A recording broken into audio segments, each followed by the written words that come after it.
Bienvenidos a todos, a todas.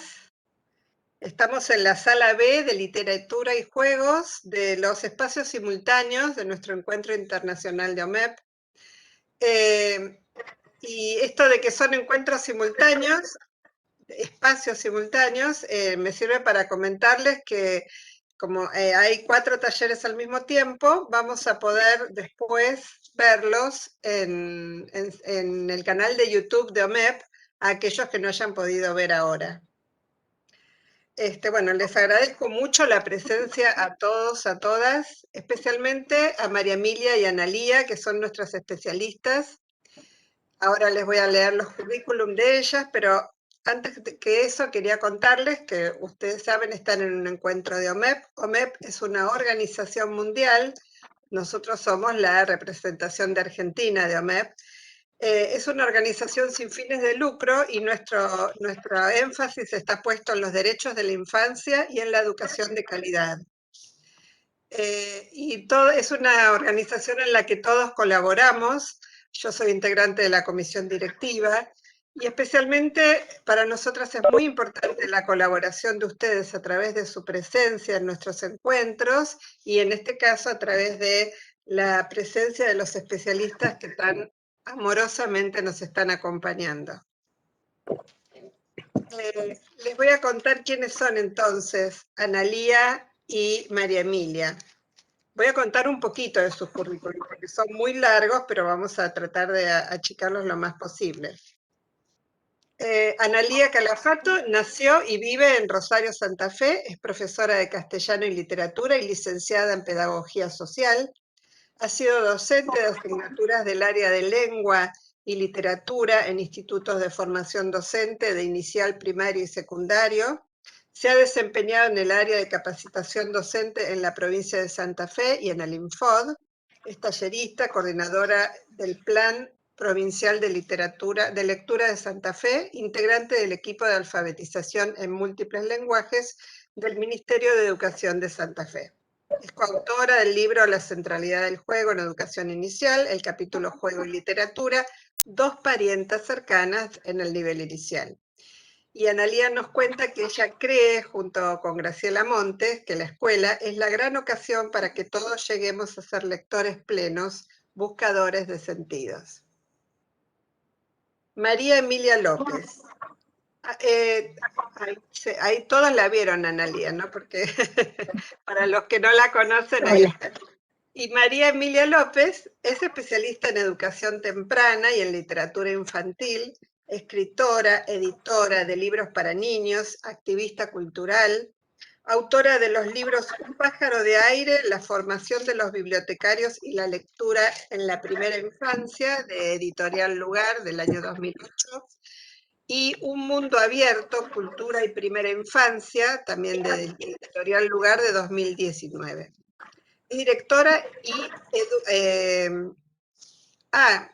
también es directora del jardín. Ay, no copié, no puedo leer. ¿Cómo se llama el jardín donde vos trabajás, María Emilia? El jardín maternal de la Facultad de Derecho, de la UBA. Que es un jardín muy importante para la ciudad de Buenos Aires, un referente. Y yo la recuerdo especialmente a María Emilia porque era una apasionada lectora de la revista Punto de Partida.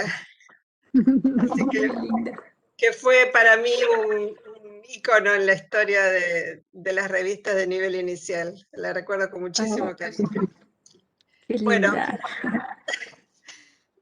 Bueno, entonces le damos la palabra a las especialistas. Les quiero comentar que si desean hacer alguna pregunta, lo pueden hacer a través del chat, las van dejando por escrito. Vamos a tratar de tomar alguna de las preguntas, posiblemente, como siempre sabemos que el tiempo nos va cortando las posibilidades, pero vamos a tratar, las especialistas van a tratar de tomar alguna de las preguntas. Ustedes, si tienen preguntas, las pueden poner en el chat. Muchas gracias, Mariana. Muchas gracias a todas y a todos los que están aquí acompañándonos. Les vamos a contar con Analía cómo será nuestro funcionamiento de hoy. Cuando nos hicieron esta propuesta, empezamos a pensar distintos formatos de interacción, distintos formatos de juego, distintos formatos literarios, y finalmente decidimos lo siguiente. Vamos a trabajar con 6 preguntas. Entre nosotras vamos a hacer preguntas y respuestas. Y luego de esas preguntas, que probablemente ahí aparecerán mayores dudas o mayores ideas para compartir y que tal vez algo de eso pueda aparecer luego en el chat como interacción, luego de eso vamos a intentar hacer una pequeña performance poética. El tiempo es muy cortito, así que tenemos un reloj bien grandote aquí para poder ordenarnos y que lleguemos a contestar por lo menos 2 o 3 preguntas o escuchar o compartir algunos pensamientos. Entonces, empezamos, Anita. Empezamos, María Emilia. Buenas tardes a todos y a todas. Muchas gracias, Omet, por esta invitación que para mí es sumamente preciada. Poder sentarnos a charlar con María Emilia sobre el juego y la literatura. Y entonces yo te voy a preguntar, María Emilia, algo que suele ser la primera pregunta, la de cajón. ¿Los bebés leen? ¿Cómo es que los bebés leen? ¿Cuándo comienza la experiencia de la lectura? Bueno, esa es una pregunta para mí muy hermosa, además de necesaria, ¿no? Yo creo que sí, que los bebés leen, que leen desde que llegan al mundo y que si los seres humanos no leyéramos desde el momento en que somos bebés, desde el momento en que nacemos, sería muy difícil que pudiéramos entrar en la cultura, entrar en el lenguaje, en el juego y en lo creador. Esto quiere decir que estamos pensando un concepto de lectura mucho más amplio que la lectura alfabética, que la lectura de libros, que la lectura convencional. Pensamos o pienso en los bebés como esos seres que necesitan leer todo lo que está a su alrededor para empezar a comprender algo del mundo que los circunda, para entrar de algún modo en la alfabetización de la cultura. Y cuando digo leer, me refiero a leer los colores, los olores, el rostro de la mamá, el rostro del papá, el rostro de su maestra, el rostro de su otra mamá, leer todo lo que hay a su alrededor, leer también el tono corporal de quien lo sostiene. Nosotros no tenemos recuerdo de esa etapa de la vida, está en un estado muy inconsciente, pero debe ser realmente muy desconcertante llegar a salir de esa acuosidad tan placentera como es estar en el útero, en medio de la placenta, siguiendo el ritmo cardíaco de la mamá como una constante, y abruptamente salir a un mundo donde hay otras temperaturas, donde empieza el bebé a sentir hambre, donde hay un montón de estímulos desconocidos. Entonces ahí empieza la primera lectura, que es lectura del mundo. Y esa lectura, que nos va a durar toda la vida, porque nos vamos a pasar la vida leyendo el mundo, y de hecho podríamos pensar que nosotros en este momento estamos haciendo el enorme esfuerzo de leer el tiempo que nos toca vivir y cómo nos cuesta interpretar y construir sentido sobre la pandemia, sus consecuencias, lo que hacemos, lo que ocurre en los países del norte, en los países del sur. Ahí todavía estamos haciendo el ejercicio de leer. Toda la vida hacemos el ejercicio de leer. Y es en alguna forma un ejercicio emancipatorio, porque ese leer el mundo tiene que ver con construir sentidos sobre las cosas del mundo. Entonces podríamos decir que los bebés sí leen, que leen desde que nacen, y que desde el momento que nacen y empiezan a leer, están construyendo sentidos sobre las cosas del mundo. Y esa operación es la misma operación que hacemos cuando leemos libros, por ejemplo, ¿no? Entonces, la lectura de los libros tiene un antecedente en esta primera lectura del mundo. Por eso también los que trabajamos con bebés ponemos tanto énfasis en la construcción del vínculo amoroso con los bebés, porque si hay un tiempo de la vida en que uno está desorientado, es cuando nace, es cuando es bebé pequeño, ¿no? Entonces, a mayor calidad y cantidad de amor, de reciprocidad, de mirada y de palabra, para el bebé es más fácil transitar ese tiempo de incertidumbre, y también la experiencia del adulto, la experiencia sincrónica del adulto, la respuesta, la mirada, hace que el bebé empiece a comprender cómo se hace para estar en la mente de otro, para comprender a otro, y eso es profundamente leer. Pero después llega la lectura literaria, llegan los libros, ¿sí? Cuando hablo aquí especialmente de lectura literaria porque nos invitaron a hablar de literatura y juego, ¿no? Hay otros libros que no son literarios. Después llegan los libros y la lectura literaria, y Claro que también los bebés pueden leer desde que son muy pequeñitos. Yo diría que con poquitos días de vida, cuando un bebé ya empieza a centrar la mirada, podemos poner delante de él un libro, leer ese libro, cantar ese libro si se trata de un libro de canciones, y ahí se empieza a armar esa primera transmisión cultural y ese primer ejercicio de mirada compartida. Construir mirada compartida es fundamental para estar, como decía hace un ratito, en los estados mentales de los otros y para poder empezar a compartir la comunicación. Los libros son elementos maravillosos para hacer ese entrenamiento de la mirada compartida. También hay un origen de estos libros juego y de esta relación entre la literatura y el juego que tiene que ver con la oralidad, ¿no? Cuando la mamá, el papá, la maestra le contesta al bebé, vieron que nuestro lenguaje se vuelve de repente un lenguaje lleno de diminutivos y lleno de fantasía y de palabras inventadas. Eso no es un problema, ese diminutivo no es un problema, ese diminutivo es casi una joya porque es una garantía de que estamos en posibilidad de un buen vínculo afectivo con ese bebé. Ese juego de balbuceos, de palabritas chiquititas, de canturreo, también es literatura. Yo la suelo llamar protoliteratura, ¿sí? Porque es una literatura que todavía no está escrita en los libros, que está escrita en la voz y hasta en los gestos de los rostros de los demás. Y pienso también que muchas veces las madres, los padres, los maestros escriben poemas orales sin saberlo, ¿sí? Porque uno está diciéndole cosas al bebé sobre lo hermoso, lo bonito que es, o un montón de evoluciones amorosas, y ahí se arma un poema. Esa estructura del lenguaje comienza a ser literaria, porque no es algo que reproduce cosas de la vida cotidiana, porque juega con el ritmo, porque juega con la sonoridad. Es decir, hay una primera literatura oral que está ligada fundamentalmente a ese intercambio de juego. Y después diría también que la lectura con los bebés y con los niños muy pequeños es un proceso muy particular. Y hace un tiempo, cuando todavía estaba presencialmente leyendo con los bebés, yo leo mucho con los bebés, estoy muy cerca de los bebés cotidianamente, observándolos, leyéndolos, me surgió otra idea, que es como una especie de verbo particular para pensar ese primer ejercicio de la lectura con los niños muy pequeños. Y yo lo llamo lecturar. ¿Y qué quiere decir lecturar? Creo que no alcanza con leer. Al principio, los bebés y los niños pequeñitos, las niñas, necesitan que otros lean para ellos. Entonces hay algo más que el acto de leer. Alguien está leyendo para ellos. No alcanza con dar de leer, porque ese dar de leer puede no dar cuenta de algunas implicaciones muy sutiles que tienen que ver específicamente con quién es el que lee. Mi tono, mi ritmo, la melodía de mi voz, mi posibilidad de relacionarme con las palabras, con el tiempo, con la ternura, con la ficción. Entonces podría decir que lecturar es un verbo que no se puede conjugar igual para todo el mundo, que se conjuga tomando en cuenta la subjetividad de quien está leyendo.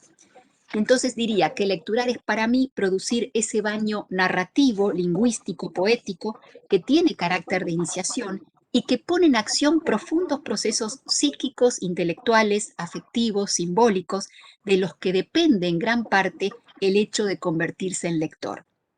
Y lecturar reúne algo del verbo leer y algo del verbo amar.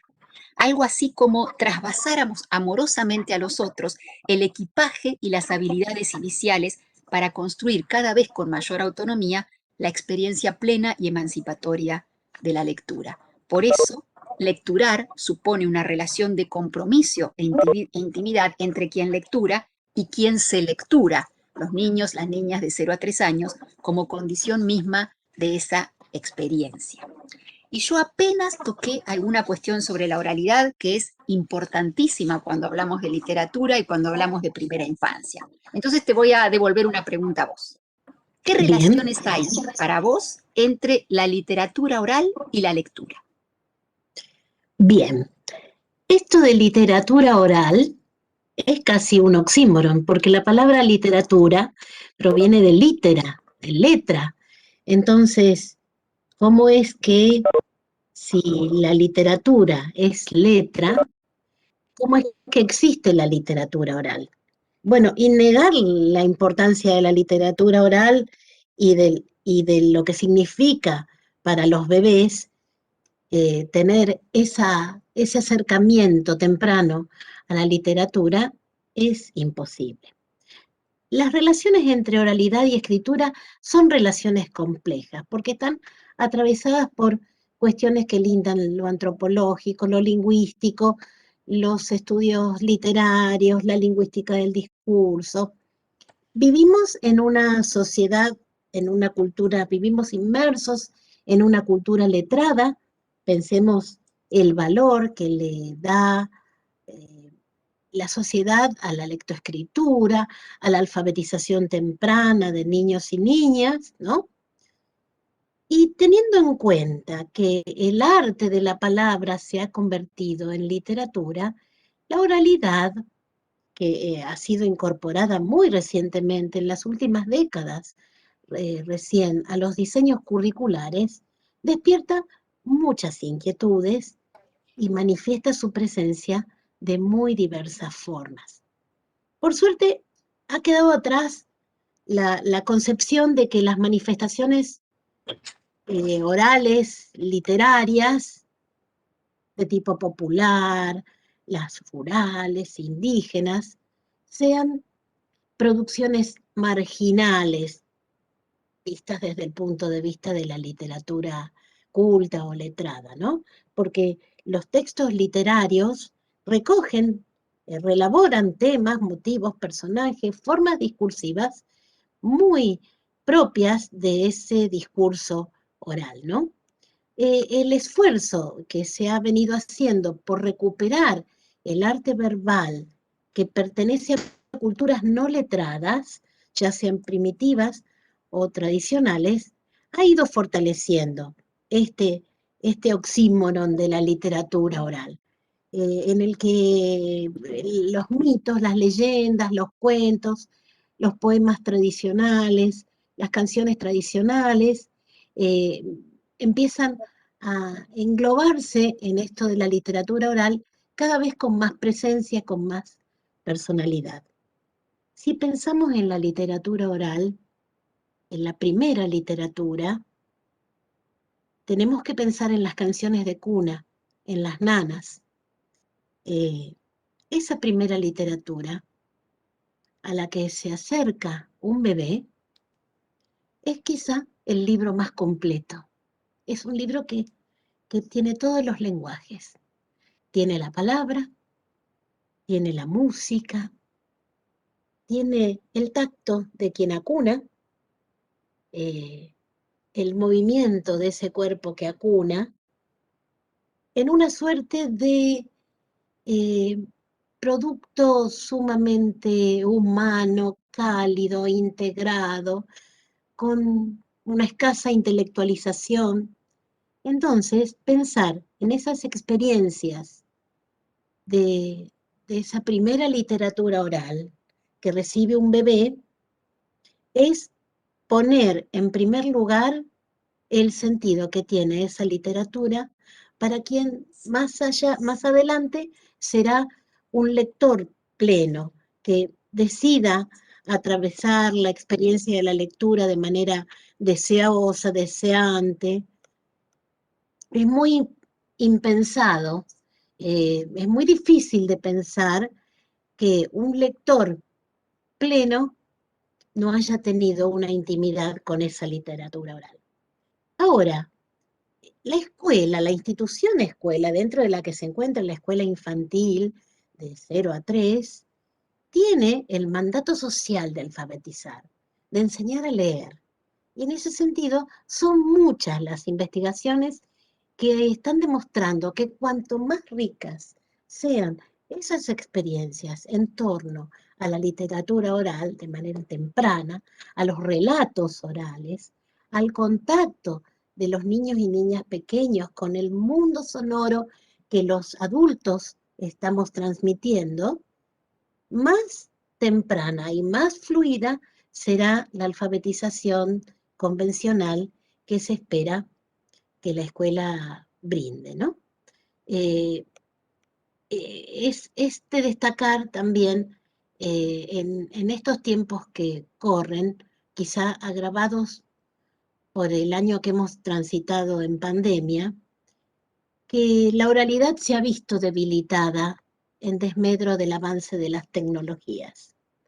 Y eso sería un punto a tratar de recuperar, aun cuando estemos tan mediados por las pantallas, que podamos no olvidar que la oralidad cumple un papel fundamental en la creación de un lector.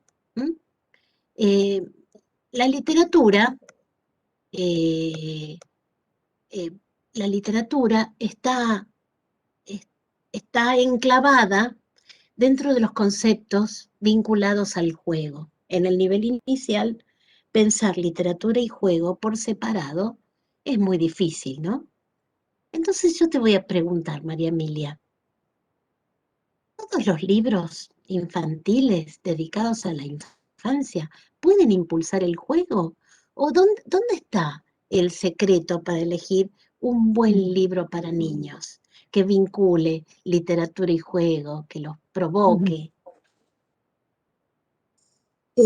Yo creo que los buenos libros literarios siempre impulsan el juego porque están hechos de ficción, están hechos de la misma materia prima que el juego, ¿no? De hecho, los niños los niños y las niñas escriben un montón de libros sin saber que son libros, ¿no? Cuando arman escenas dramáticas, cuando arman esa cantidad enorme de situaciones donde mezclan cosas de la vida real, cosas de sus propias evocaciones, con cuestiones que aparecen en los libros, con cuestiones de su propia imaginación, ahí están construyendo ficciones que son equivalentes a las ficciones que construyen los escritores cuando escriben libros. Entonces, en principio, los buenos libros literarios siempre impulsan el juego porque su materia prima es la ficción. Y los secretos que hacen que un libro sea un buen libro. Tal vez el primer secreto está en la materia, en la forma, ¿no? Creo que aquí hay también que plantear algunas cuestiones. Cuando empezamos a pensar este conversatorio, para mí aparecían con mucha fuerza algunas cuestiones específicamente entre el juego y la didáctica. Yo tengo la sensación de que el juego, todavía en las planificaciones docentes, en los diseños curriculares, el juego está demasiado sometido a la enseñanza. Unir juego y enseñanza como dos cosas imbricadas, como contenidos imbricados, creo que tiene mucho peligro para el juego en sí mismo, porque el juego siempre tiene algo de errático, el juego necesita escaparse del control, el juego tiene algo, tiene un devenir que no es posible de ser capturado si está bajo la dominación de la maestra que tiene un determinado objetivo de enseñanza. Y creo que los buenos libros literarios también corren el riesgo de caer bajo esa forma de funcionamiento. Entonces, a veces, aunque el libro sea muy bueno, no llega a producir la situación de juego, porque nosotros con nuestras intervenciones muchas veces los limitamos. Pero si tengo que pensar específicamente en un buen libro literario, no lo voy a elegir por el tema, me parece que este también es una especie de corset, ¿no? No lo voy a elegir por el tema, sino que lo voy a elegir por la forma, por el tratamiento, por su trabajo artístico.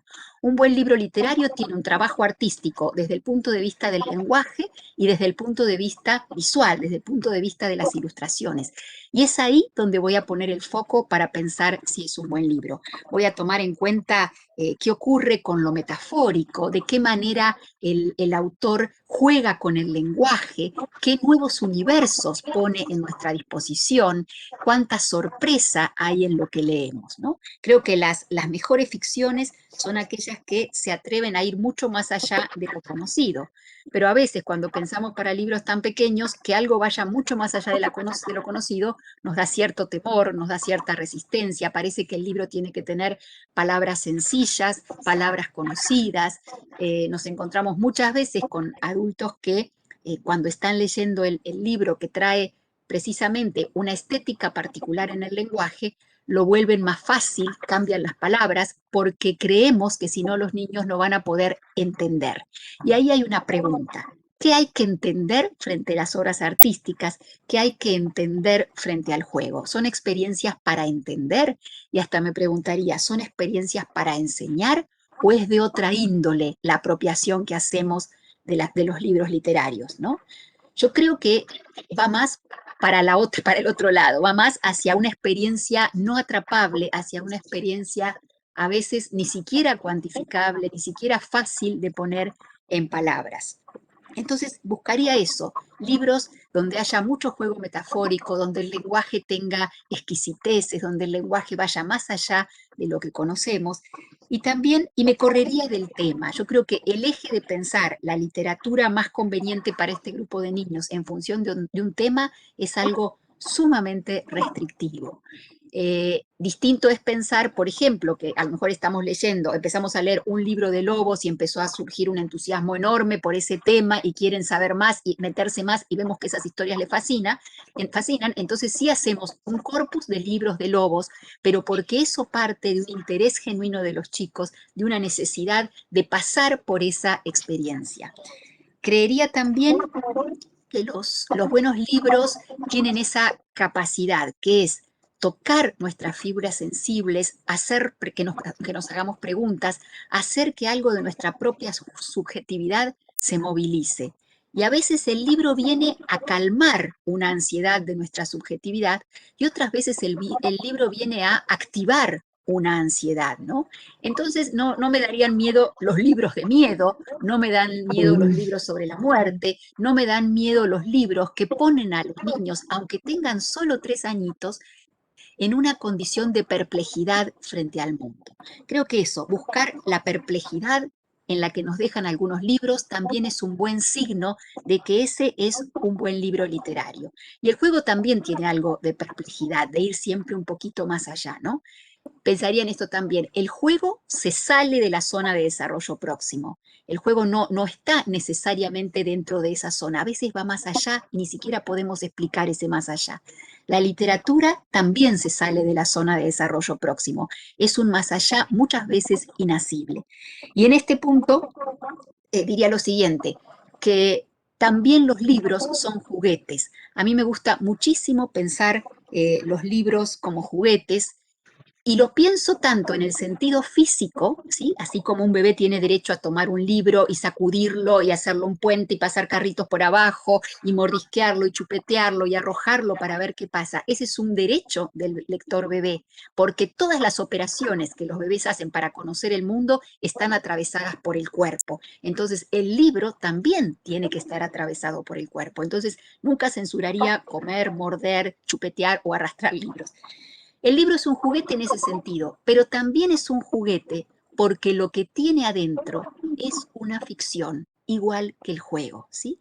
Entonces, cuando yo leo un libro, no solo puedo jugar físicamente cuando soy un niño o una niña pequeña, sino que todas las ensoñaciones que a mí me quedan dando vueltas, todo lo que voy imaginando, todo eso es parte de la experiencia de juego. Ahí el libro también es un juguete y ese juguete libro va a alimentar después mi propio juego físico en la vida cotidiana, ¿sí? Jugar, eh, muchísimas veces veo a los chicos y a las chicas que están haciendo un juego dramático y en el medio del juego dramático aparecen palabras específicas, escenas que pertenecen a los cuentos, a los libros de poemas incluso.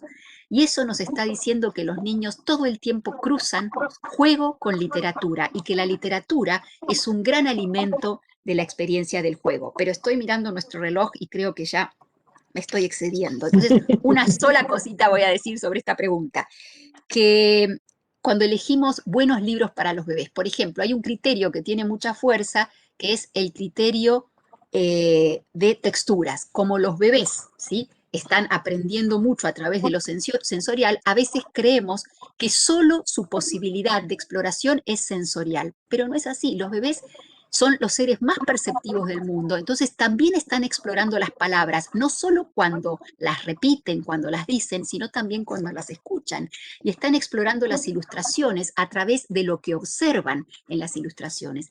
Incluso están explorando la escritura. Yo veo muchos bebés de 8 o 9 meses que se leen para sí mismos y van siguiendo con el dedito la línea del Sí. texto. Eso quiere decir que incluso cuando tenés 8 o 9 meses estás explorando la escritura, aunque todavía no escribas convencionalmente. Y como creo que me estoy excediendo con mi tiempo, te voy a hacer una pregunta a vos. Bien. Nosotras decimos que juego y literatura tienen relaciones íntimas, pero me gustaría que ampliaras un poquito más cuáles son esas relaciones y por qué homologamos esas experiencias. Bien, recién vos mencionabas la cuestión de la metáfora. El juego con el lenguaje se da desde el primer momento de la vida. Y la metáfora no solamente está en la literatura, está en la vida cotidiana. Cuando el bebé chupa la manito, el trapito, el oso, está creando, está inventando una metáfora que le permita recordar el momento de tomar el pecho de su mamá o de tomar el alimento de la mamadera. Esa acción de succionar algún objeto constituye la forma metafórica que el bebé construye para metaforizar, crear en clave poética, recrear en clave poética ese tránsito de la ausencia del objeto de deseo. Transformar una cosa en otra, metaforizar, es la creación en clave poética. Por ejemplo, cuando un bebé se esconde detrás de una tela y después aparece y juega a aparecer y desaparecer, está inventando una forma metafórica que le permita entender cómo las cosas existen más allá de que él las vea o no. Cuando yo me tapo, no las veo, pero yo sigo existiendo. Y eso de tapar y destapar, metaforizar de alguna manera, el que esté la madre o que no esté, le permite entender al bebé el hecho de que cuando las cosas él no las ve, pueden seguir existiendo. En este juego metafórico que se da no solamente en la literatura, que es su lugar natural, la metáfora, pero no exclusivo, aparece muy claro también en el juego como también una posibilidad metafórica de recreación poética. Y ambas, literatura y juego, son formas de ampliación de la experiencia. Porque cuando leemos, cuando nos zambullimos en la lectura, viajamos por un mundo imaginario, ¿no? Del mismo modo que cuando jugamos y entramos en el como si, eso que sucede cuando jugamos, cuando eh, yo me convierto en el personaje del juego, eso no es de todos los días. Eso va más allá del mundo de la realidad tangible.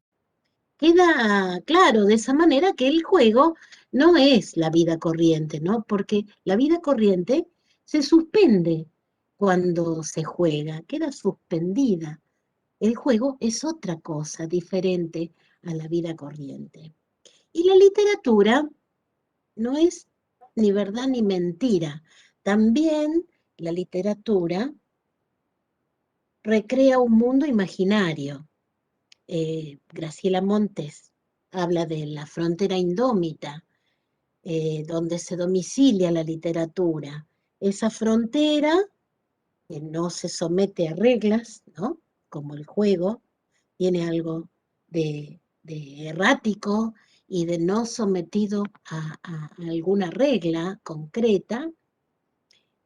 Esa frontera indómita es un espacio entre lo que es y lo que no es.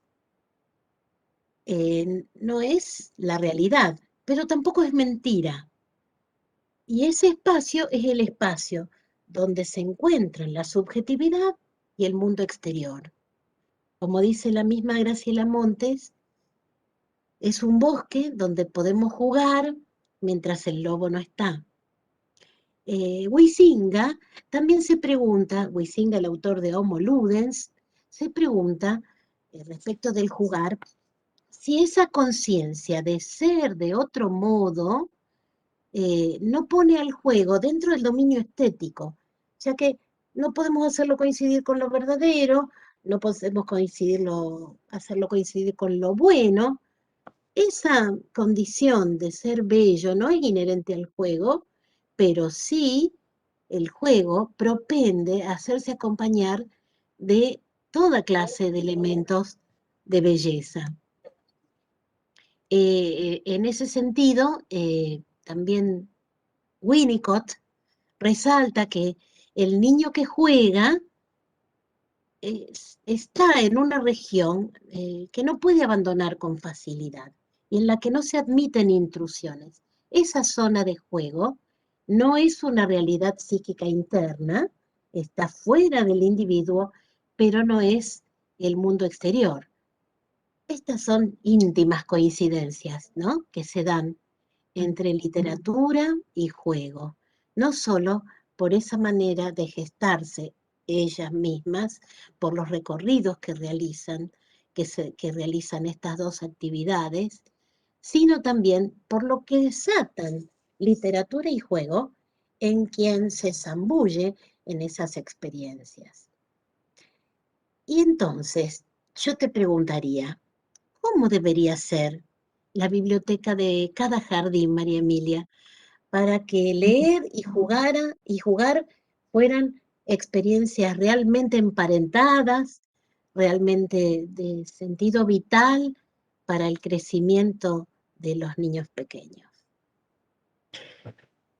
Creo que la primera cuestión tiene que ver con la presencia de los libros. Y aquí podríamos pensar, por un lado, en la necesidad de la compra de libros, que por suerte es algo que se está activando.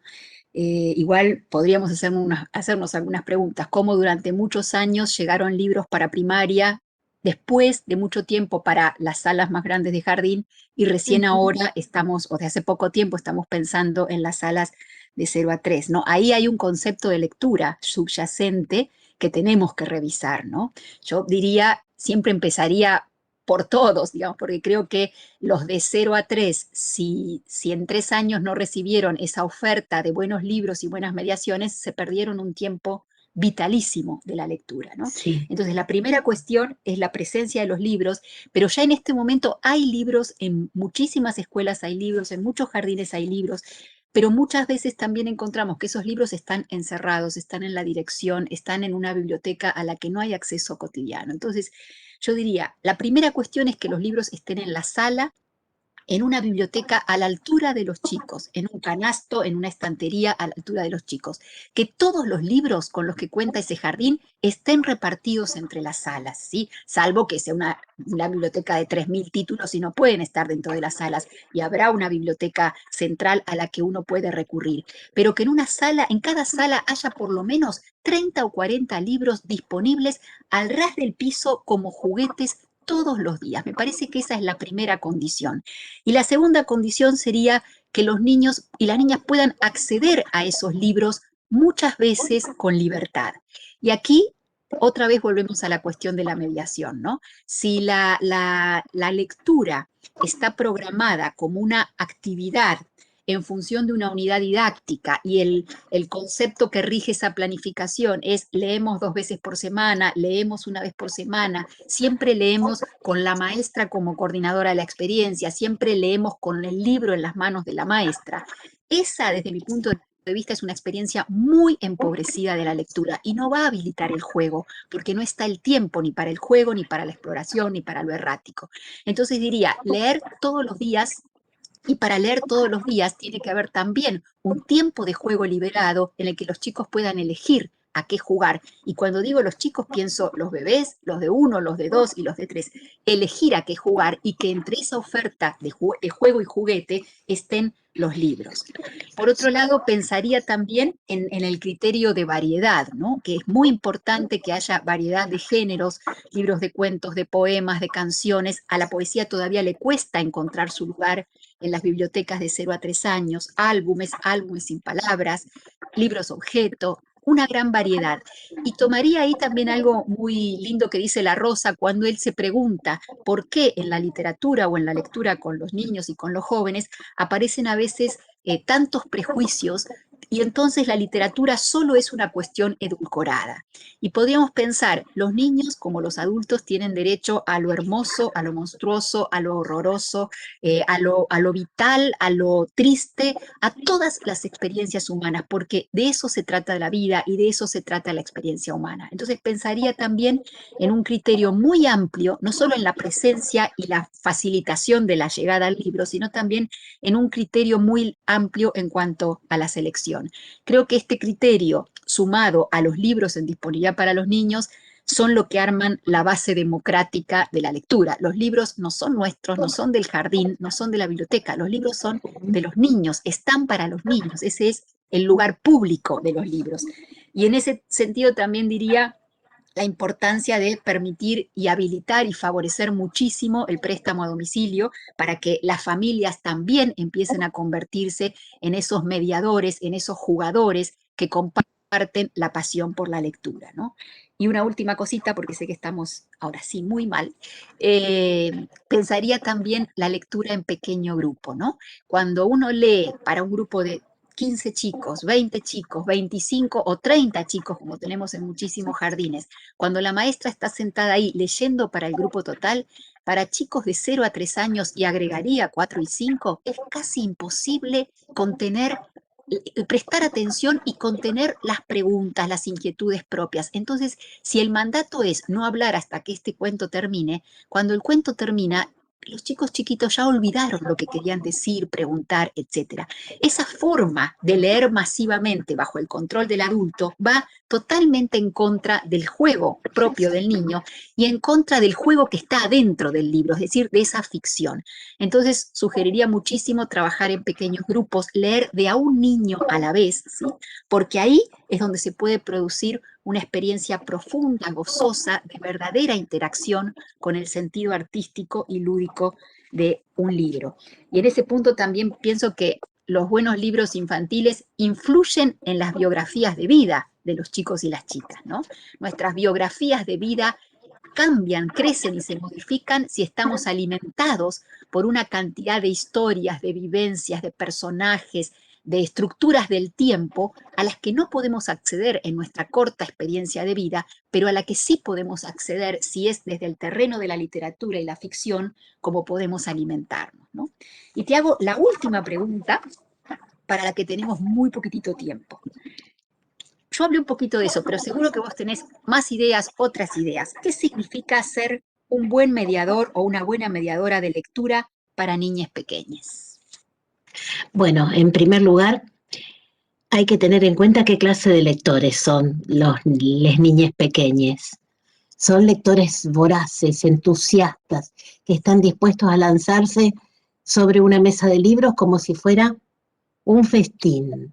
De allí la importancia de que los adultos mediadores puedan hacer una interesante y sabrosa selección de esos placeres de lectura, ¿no? Ya habíamos hablado antes de la cuestión de la selección, porque quienes somos lectores sabemos de la importancia de la selección del material. Y esa selección nos va a permitir confiar en el poder de la literatura para realizar la tarea del mediador.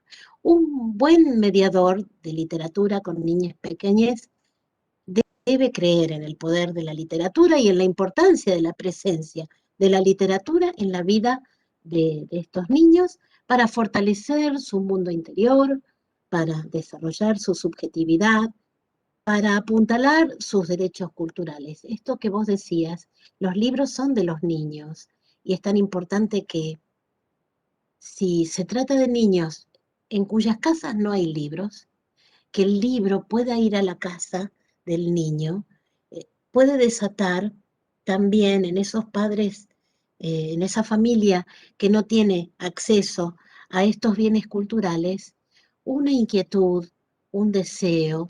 Muchas veces son padres analfabetos que no han transitado por ninguna escolaridad y que no imaginan siquiera que existe un universo de exploración de sentidos que tiene enorme valor, ¿no? Eh, y además, para ser un buen mediador, María Emilia López dice que hay que poder leer a un bebé. Y esto significa, ¿qué significa poder leer a un bebé? Significa poder incluir a todos los lectores en su diversidad, en su unicidad.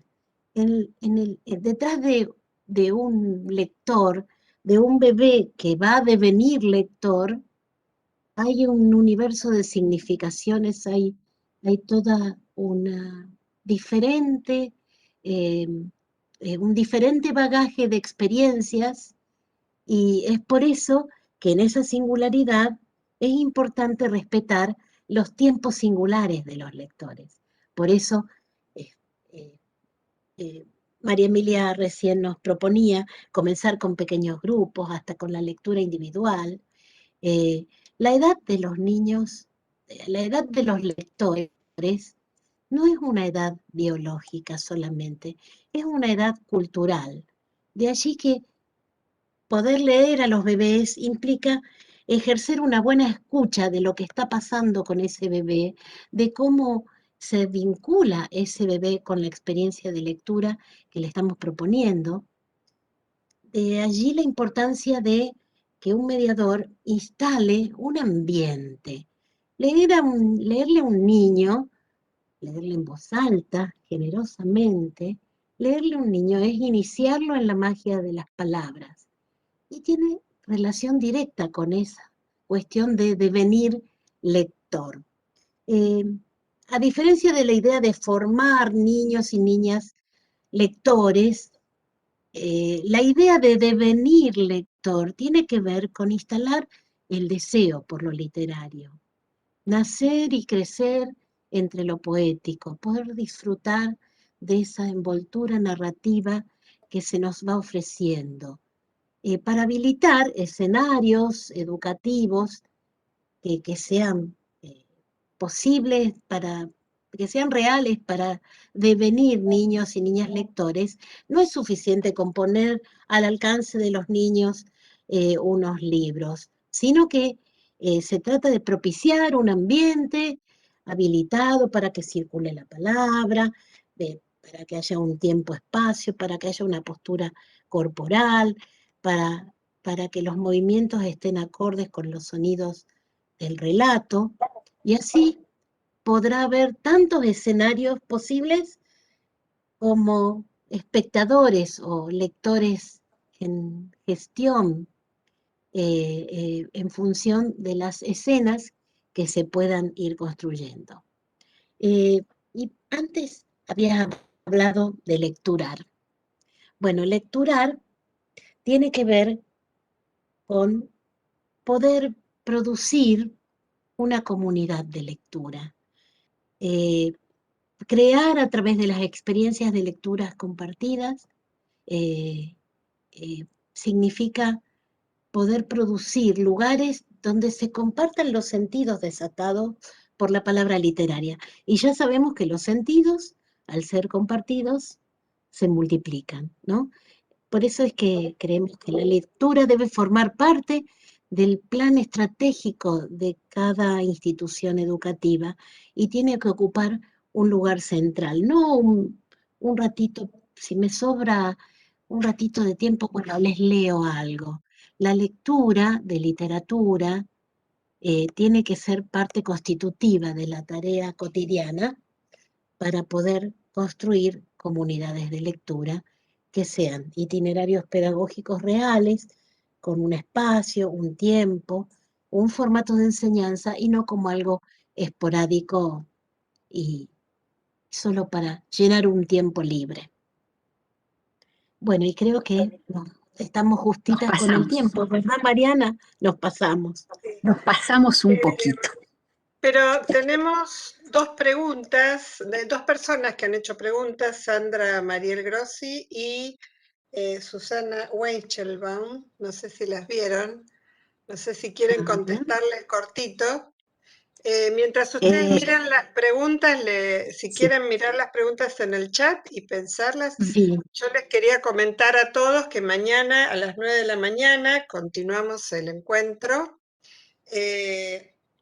Las que tengan el link para inscripción a alguna de las salas de mañana, ingresan directamente a través de ese link donde se inscribieron, y si no, directamente a través del canal de YouTube. Como yo les había dicho antes, OMEP tenemos un canal de YouTube donde están subidas todas nuestras conferencias, todas las actividades que hacemos, el encuentro del año pasado. Hay infinidad de temas y especialistas súper interesantes, y por supuesto van a estar ahora las mesas que estuvieron en simultánea con esta, de manera que van a poder ver las que no pudieron ver ahora, y también van a poder volver a ver esta o recomendársela a alguien que conozcan. Así que los invito muy especialmente a nuestro canal de YouTube, y mañana a las 9 que seguimos el encuentro. ¿Pudieron ver las preguntas, chicas? Sí, yo las acabo de ver. Me parece que las preguntas nos van a llevar un ratito largo. Bueno. No sé cómo lo ves, Anita. Tal vez podemos hacer lo que falta y después de eso, o sea, ¿tenemos un poquito más de las 8 o no? ¿Es muy puntual lo de las 8? Más o menos, pero igual si hacemos lo que falta, nos quedamos hasta 2 o 3 minutos más de las 8. Entonces hagamos lo que falta y dejamos las preguntas. A lo mejor está bueno así, que le queden las preguntas para que se respondan a través de la poesía. No, no, también a Susana la conozco, porque veo la pregunta, a Susana la conozco y le puedo contestar por privado también. Bueno, Cuando se termine esto. Y Sandra Grossi es una asistente a todos nuestros encuentros, pero bueno, vamos. A Sandra no la conozco, pero también podemos buscar una manera de responderle con muchísimo gusto. Sí, sí. Pero Bueno, vayamos a lo que nos queda entonces, sí, porque es muy, muy importante lo que queda ahora, ¿no es cierto? porque tanto hablamos de la literatura y del juego y de qué manera nosotros nos, nos permitimos transitar estas experiencias de una manera cotidiana en nuestras vidas. Es muy difícil pensar que alguien que no se deje atravesar por la poesía pueda facilitar ese acceso a la poesía, a los objetos poéticos, a los objetos literarios, a los niños y niñas con los cuales trabaja. Por eso es la idea de esta performance. Discretamente, es una mini performance porque tenemos poco tiempo y es un dispositivo extraño, ¿no? Pero le vamos a pedir a Manuel si puede ir poniendo las imágenes. Y lo que nosotras les vamos a pedir para este tiempo, de esta este pequeño juego, es que traten de estar en un lugar muy silencioso, ¿sí? Que traten de cerrar la puerta para poder concentrarse en ver y en escuchar, ¿sí? Y yo creo que ya podemos comenzar, Anita. Sí. Comenzamos. Caracol, un poema de Claudia Massín. Te miro trabajar, evaluar con las manos el estado de los objetos de la casa, reconocerlos al tacto como los carpinteros, decidiendo la forma en que vas a reparar lo que está roto, a hacer funcionar lo fallado, porque las cosas hacen un sonido al malograrse, decís, que solo puede escucharse estando atentos. Imagino tu mundo, un mundo donde un mínimo chasquido, un golpe seco y contenido como el de una rama contra una ventana, significa que el alma de una cosa está dañada. Pienso en la enormidad de tu tarea, hacer que todo vuelva a estar intacto, como si fuera posible y te hubiera tocado lograrlo con las manos. Hacer que el mundo suene como un instrumento afinado y no sobresalga ni una nota discordante que pueda recordarnos que la vida se rompe de improviso y de improviso es tragada como un remolino, llevada hacia un agua demasiado honda y turbia como para que podamos recuperarla. Pero de todos los trabajos que conozco, ninguno me parece más necesario que el tuyo, aunque fracase. Cargar sobre las espaldas tu casa, la casa de los otros, cuidando que todo a tu alrededor exista entero, como un caracol que recorre cada día la porción de tierra que le ha tocado, sin renunciar ni desviarse.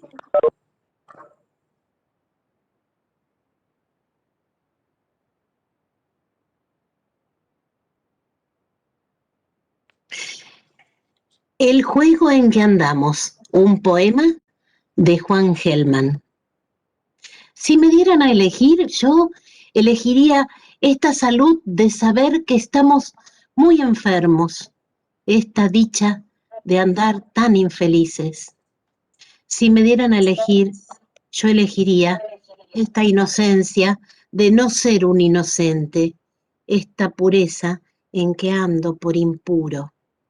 Si me dieran a elegir, yo elegiría este amor con que odio, esta esperanza que come panes desesperados. Aquí pasa, señores, que me juego la muerte.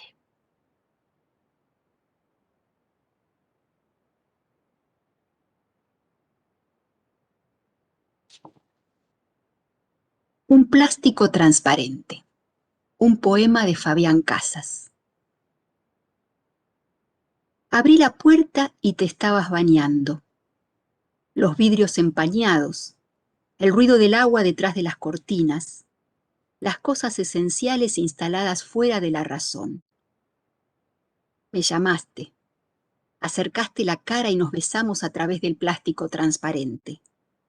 Fue un instante. Las parejas y las revistas literarias duran casi siempre 2 números. Sin embargo, de a poco le fuimos ganando terreno al río. Días interminables en los que el caos tomaba tu forma para envolverme mejor.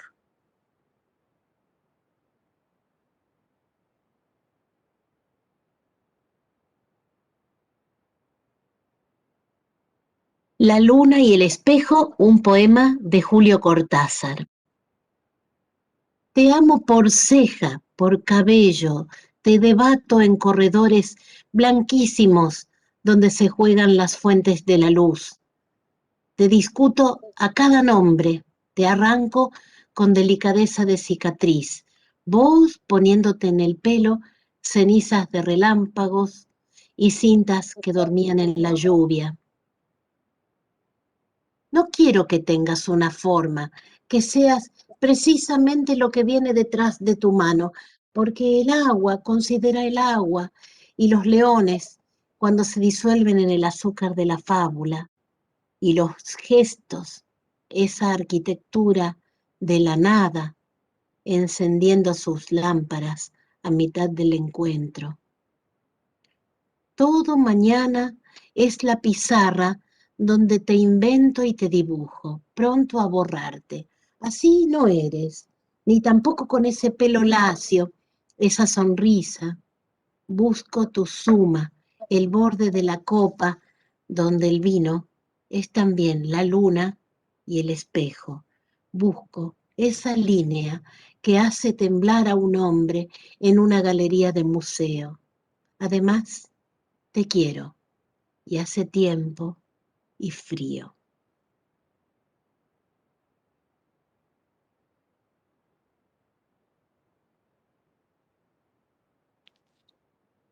La canción más linda del mundo. Un poema de Osvaldo Bossi. Anoche mamá se me apareció en un sueño, alegre como una muchacha de 20, y ya había pasado los 70. Me dijo, vine a decirte que estoy bien, que los muertos no nos pasamos la eternidad echados panza arriba mirando la noche, que trabajamos mucho, me dijo, para que allá en la tierra no falte el pan, ni un techo digno para los que menos tienen.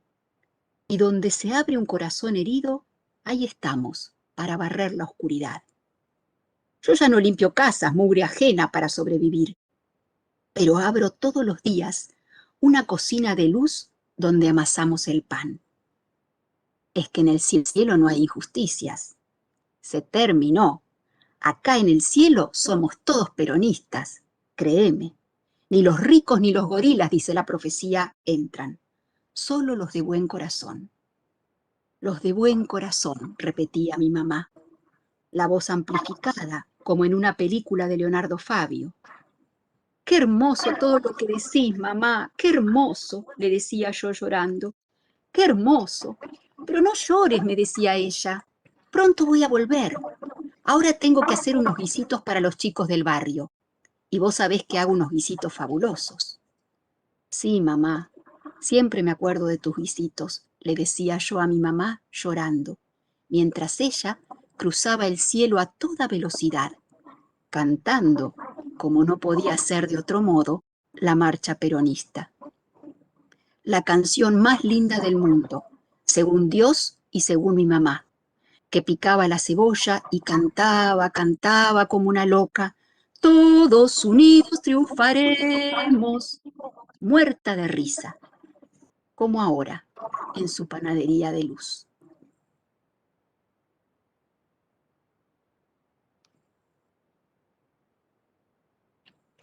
La gota de agua, un poema de José Pedroni.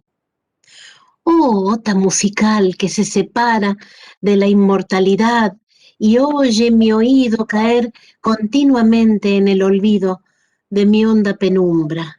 Oh, gota clara, una estrofilla de infantil dulzura, solo en la fuente alguna vez oída me ejecuta en el alma la caída inmaterial de aquella gota pura, de un agua fresca como de cisterna, mi pozo espiritual colma la gota y sin querer tengo una voz remota y a todas horas la mirada tierna. Oh, gota de agua dulce que te estancas en mi profundidad, de cuyo hueco interminablemente sube un eco que es como un vuelo de palabras blancas. Oh, gota musical que me deparas el milagro ideal de tu caída. Cáeme siempre, siempre que mi vida vive en el canto de tus notas claras.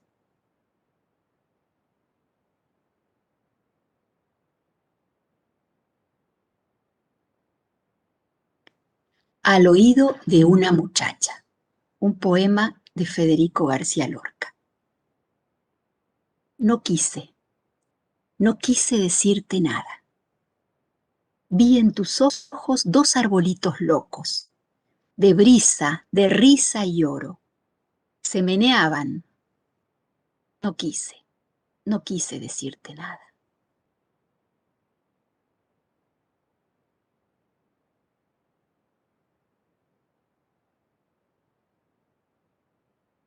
Escaramuzas con la lluvia, un poema de Jorge Isaías. ¿Qué se habrá creído, digo yo, la lluvia que se ha apoderado firmemente de septiembre? Esta mañana me levanto con el sueño todavía, acariciándome los párpados, y la veo pasearse muy oronda, higienizando las macetas, socorriendo los malbones, vistiéndolos de verde.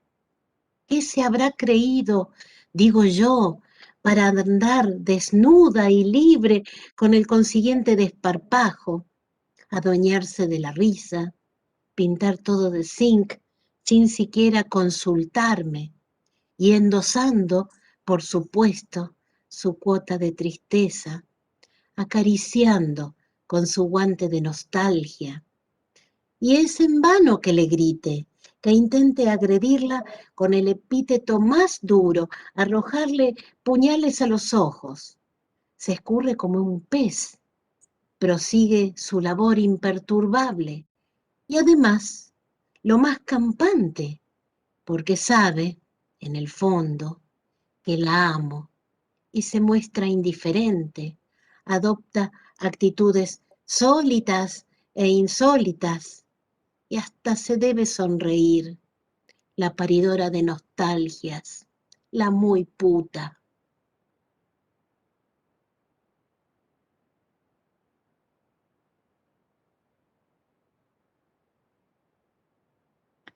Iglú, otro poema de Osvaldo Bossi. Un chico solitario y miope riega el patio de tierra y escribe. Bajo la sombra de un árbol saca su cuadernito de noche, de viento, y escribe. Lo que dicen los pájaros, si es que algo dicen. Lo que pasa en su corazón. Adentro en la cocina, bajo las chapas de cartón, la casa hierve. Pero si escribe, el mundo de inmediato se enfría, como si estuviera en un iglú. Es tan hermoso. Si escribe, el árbol, el patio, los hermanos, las tías, la madre misma desaparecen. ¿Para eso escribe entonces? ¿Para estar solo? ¿O para estar acompañado? Si pudiera pasarse la vida así, de palabra en palabra, de verso en verso, pero no puede, nadie puede. La vida es tan odiosa. ¿Y ahora qué hacemos?, se pregunta. Si escribo, no vivo. Y si vivo, ¿pero quién vive de verdad? Nadie, por supuesto. Así que abre su cuadernito de noche, de nube, y escribe, escribe.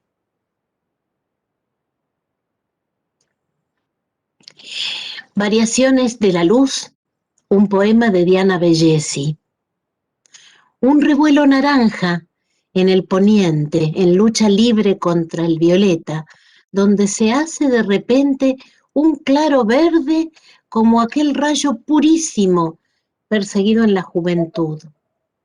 Y al fondo, el coro de gallinetas y un silencio al frente que corta el tajo de la luna con más silencio, y plata y noche, hasta que solo quedan las luces de tu casa, a veces como mágicas naranjas dulces y en la soledad amargas.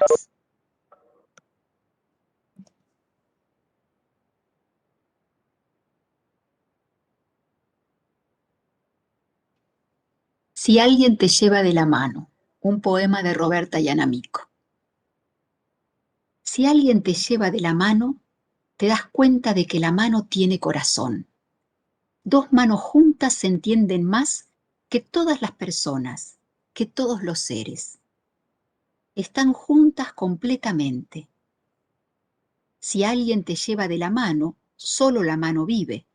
El resto del cuerpo está desmayado, la mente duerme y vas, como un barrilete, a cualquier lugar que siempre te sorprende.